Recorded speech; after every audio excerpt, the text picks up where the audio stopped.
Con su venia, diputada presidenta. La conmemoración del Día Internacional de la Mujer es una oportunidad para revisar avances y pendientes en la lucha por la igualdad de género y el empoderamiento de niñas y mujeres.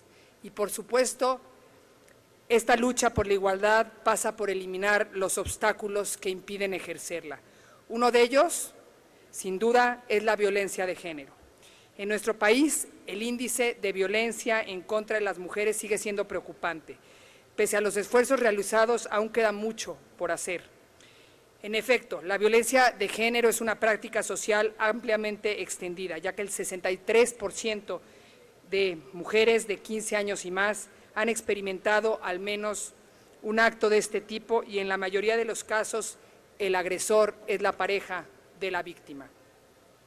Muchas mujeres víctimas de violencia, cuando por fin se deciden a tomar medidas legales, constantemente son revictimizadas por las autoridades, ya que éstas en general son lentas en su actuación y no toman en cuenta que cuando una mujer acude a denunciar violencia doméstica, en algunos casos tanto su integridad como su vida corre peligro.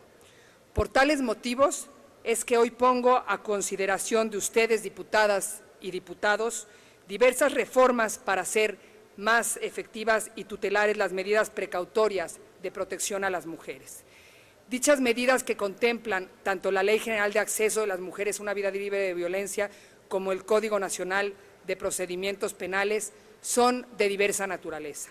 Algunas son tendientes a la protección directa de la integridad física de la víctima, tales como la prohibición de que el imputado se acerque a estas, la separación inmediata del domicilio y el acceso al domicilio en común de autoridades policiales o de personas que auxilien a la víctima.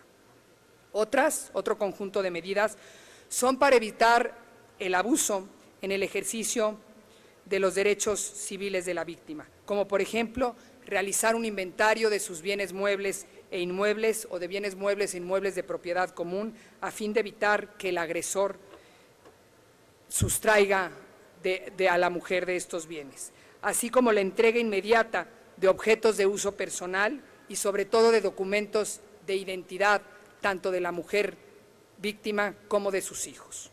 La iniciativa que presentamos el día de hoy, el Partido Verde Ecologista de México, tiene por objeto que cuando exista un riesgo inminente contra la vida, la integridad o libertad de las mujeres, el Ministerio Público ante el que se presenta la denuncia pueda dictar las medidas de protección de emergencia y preventivas sin tener que esperar a que se lo ordene un juez, o también que lo pueda hacer un juez de manera oficiosa cuando la víctima o el Ministerio Público no se lo hubiesen solicitado, pero advierta un riesgo. Lo anterior se propone porque es innegable que en los aparatos ministerial y judicial aún existen inercias y resistencias que romper, que el desconocimiento del ciclo de violencia que sufren las mujeres torna a los servidores públicos en muchos casos indiferentes para tomar decisiones eficaces y oportunas con fines de protección en favor de aquellas. Además, hay que reconocer que cuando la mujer acude y denuncia ante el Ministerio Público la violación que sufre, pone en riesgo su integridad y se encuentra en un estado aún de mayor vulnerabilidad ante el agresor o agresores, quienes comúnmente toman revancha.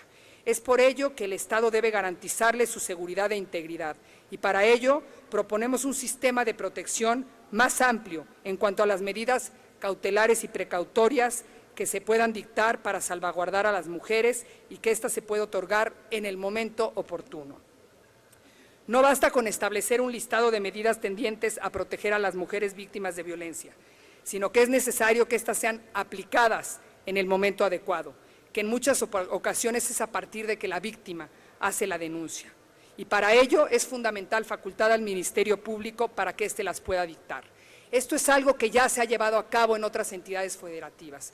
Es algo que hace varios años se estableció en Colima y que, insisto, es algo que puede salvar la vida de una mujer cuando ésta va y denuncia violencia. Son muchos los casos de mujeres que han acudido a denunciar algún tipo de violencia y refirieron al Ministerio Público que temían por su vida. Sin embargo, este no pudo darles protección por no estar facultado a otorgarla. Por esta razón, se propone que tanto el Ministerio Público como los jueces puedan aplicar de manera oficiosa las medidas y principalmente que por primera vez se establezca que el Ministerio Público pueda hacerlo. Además, que cuando sea el Ministerio Público quien dicte la medida, insisto, no requiera de la autorización judicial. Lo anterior con el objeto de tomar las acciones necesarias y conducentes mientras el riesgo en contra de las mujeres subsiste. Insisto, la lucha por la igualdad pasa por garantizar la integridad física, psicológica y emocional de las mujeres. Como legisladores, estamos obligados al perfeccionamiento de la norma para lograr que ésta, al menos en papel, considere siempre la máxima protección del Estado para las mujeres violentadas. Los casos que hoy se han dado de mujeres asesinadas por sus victimarios tras presentar una denuncia de violencia, como fue el caso de Julieta Paola Suste Hurtado, cuyo cuerpo fue encontrado en el Distrito Federal el 24 de agosto de 2015, obligan a todas las autoridades a hacer una reflexión del ejercicio de la justicia. A cada quien toca hacer su parte. Los juzgadores y ministerios públicos deben cumplir a cabalidad y con diligencia lo establecido en la norma. A nosotros como legisladores nos toca garantizar que la norma sea la idónea, dar al Ministerio Público la facultad de dictar medidas precautorias o cautelares puede, sin exagerar, salvar vidas, obligando a las autoridades a actuar con diligencia en el momento que así se requiere. En vano serán los esfuerzos por querer transformar a la sociedad bajo relaciones pacíficas y respetuosas si no empezamos por el fortalecimiento de la defensa de los individuos en particular, en este caso de las mujeres cuando se encuentran en condiciones de vulnerabilidad, y de la transformación también de servidores públicos que institucionalmente están obligados a protegerlas. Es cuanto, Presidenta.